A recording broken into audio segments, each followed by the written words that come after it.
Shalom saudara-saudara yang terkasih. Saat ini kita kembali lagi untuk mendengarkan renungan mengenai siapakah kita di dalam Kristus. Cara kita memandang diri sendiri menentukan kualitas hidup kita.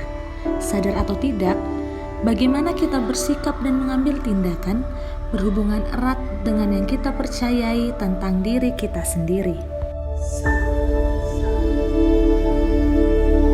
Kita dapat belajar tentang hal ini dari bangsa Israel. Selama 430 tahun, dari generasi ke generasi, mereka hidup sebagai budak di Mesir.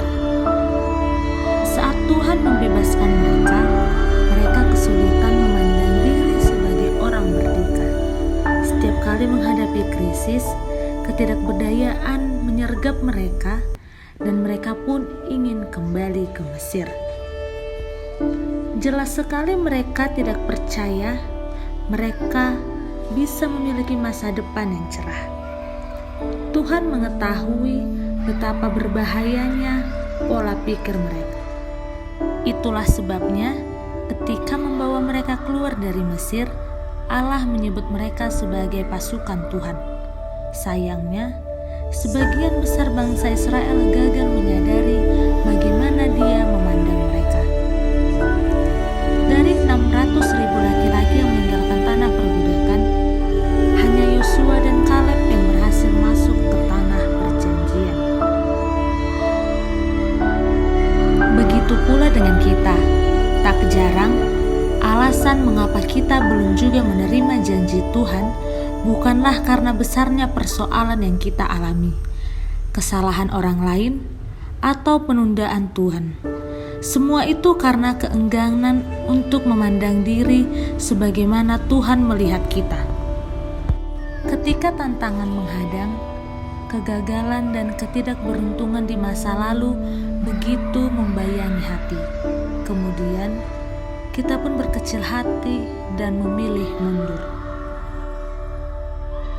Ketahuilah, terlebih dari kita sendiri, Tuhan mengenal siapa kita.